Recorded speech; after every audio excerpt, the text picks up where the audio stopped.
പത്തനംതിട്ടയിൽ അബിൻ വർക്കിക്കെതിരെ രഹസ്യയോഗം ചേർന്ന കോൺഗ്രസ് നേതാക്കൾ. അബിൻ വർക്കിയെ സ്ഥാനാർത്ഥിയാക്കുന്നതിൽ ആന്റണി ഉൾപ്പെടെ മുതിർന്ന നേതാക്കൾക്ക് എതിർപ്പ് എന്ന് സൂചന. KPCC ഭാരവാഹികളും മണ്ഡലം പ്രസിഡന്റുമാരും അടക്കം യോഗത്തിൽ പങ്കെടുത്തു. ശ്രീരാജ് ബാബുവാണ് വിവരങ്ങൾ ചേരുന്നത്. ശ്രീരാജ് ബാബു, അബിൻ വർക്കിക്കെതിരെ മണ്ഡലത്തിൽ നേരത്തെ തന്നെ പൊതുവികാരവും പ്രാദേശിക വികാരവും ഒക്കെ ഉയർന്നിരുന്നു. പോസ്റ്റർ പ്രചാരണവും മറ്റ് പരസ്യ പ്രതികരണങ്ങളും ഒക്കെ ഉണ്ടായിരുന്നു. കെട്ടിയിറക്കുന്ന ഒരു സ്ഥാനാർത്ഥി വേണ്ട, ജില്ലയിലുള്ളവരെ തന്നെ പരിഗണിക്കണമെന്ന് ഒക്കെയായിരുന്നു അവിടുത്തെ ഉയർന്നു വന്ന പ്രധാന ആവശ്യം.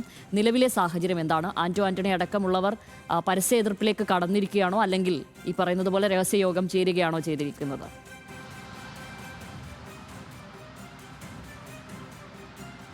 ശ്യാമിലി, ആന്റണി അടക്കമുള്ള മുതിർന്ന നേതാക്കൾക്ക് പത്തനംതിട്ട ജില്ലയിലേക്ക് അബിൻ വർക്കിയെ കൊണ്ടുവരുന്നതിൽ നേരത്തെ തന്നെ എതിർപ്പുണ്ടായിരുന്നു. പത്തനംതിട്ട ജില്ലയിൽ നിന്നുള്ള ഒരാൾ തന്നെ സ്ഥാനാർത്ഥിയാകണം ആറന്മുളയിൽ എന്ന നിലപാടായിരുന്നു അവർ സ്വീകരിച്ചിരുന്നത്. DCC യോഗത്തിൽ വരെ ഒരു വലിയ ചർച്ച ഉണ്ടാകുന്ന തരത്തിലേക്ക് അബിൻ വർക്കിയുടെ സ്ഥാനാർത്ഥിത്വം മാറിയിരുന്നു. കെട്ടിയിറക്കുന്ന സ്ഥാനാർത്ഥിയെ ആറന്മുളയിലേക്ക് കൊണ്ടുവരേണ്ടതില്ല എന്നൊരു അഭിപ്രായമായിരുന്നു ഭൂരിപക്ഷ നേതാക്കൾക്കും ഉണ്ടായിരുന്നത്. അതിന് പിന്നാലെയാണ് ഇപ്പോൾ യോഗം ചേർന്നിരിക്കുന്നത്. ഒരു രഹസ്യ യോഗം കോഴഞ്ചേരി കേന്ദ്രീകരിച്ച് അബിൻ വർക്കിയുടെ സ്ഥാനാർത്ഥിത്വവുമായി ബന്ധപ്പെട്ട് ചേർന്നിരിക്കുന്നു എന്നാണ് നിലവിൽ അറിയാൻ സാധിക്കുന്നത്. DCC ഭാരവാഹികൾ, അതുപോലെ തന്നെ KPCC ഭാരവാഹികളും മണ്ഡലം പ്രസിഡന്റുമാർ അടക്കമുള്ള ആളുകൾ ആണ് ആ യോഗത്തിൽ പങ്കെടുത്തത്. അത്തരത്തിൽ അബിൻ വർക്കിയുടെ സ്ഥാനാർത്ഥിത്വത്തിനെതിരെ ഇപ്പോഴും വലിയ എതിർപ്പ് കോൺഗ്രസിനുള്ളിലുണ്ട്.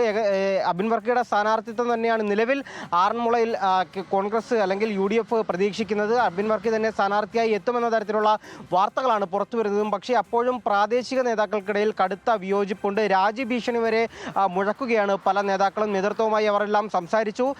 KPCC നേതൃത്വമായും അതുപോലെ തന്നെ AICC നേതൃത്വമായിട്ടുള്ള ഇവർ തന്നെ നേരത്തെ സംസാരിച്ചിരുന്നതാണ്. ഏതെങ്കിലും തരത്തിൽ പത്തനംതിട്ട ജില്ലയിൽ നിന്നുള്ള ഒരു നേതാവല്ലാതെ പുറത്തു നിന്നൊരാൾ സ്ഥാനാർത്ഥിയായി എത്തുകയാണെങ്കിൽ പ്രധാനപ്പെട്ട നേതാക്കളടക്കം തന്നെ രാജ്യഭീഷണി മുഴക്കുന്ന ഒരു സാഹചര്യം കൂടി നിലനിൽക്കുന്നുണ്ട്. എന്തായാലും ചർച്ച അതിൻ്റെ പൂർണ്ണ സ്ഥിതിയിലേക്ക് എത്തിയിട്ടില്ല, അല്ലെങ്കിൽ സ്ഥാനാർത്ഥിത്വം ഔദ്യോഗികമായി പ്രഖ്യാപിച്ചിട്ടില്ല. അവസാന ഘട്ടത്തിൽ അബിൻ വർക്കി തന്നെ സ്ഥാനാർത്ഥിയാവുകയാണെങ്കിൽ ഒരുപറ്റം നേതാക്കൾ ഒരു രാജ്യഭീഷണി മുഴക്കിയാണ് നിലവിൽ രംഗത്ത് വന്നിരിക്കുന്നത്. ശ്യാമിലി.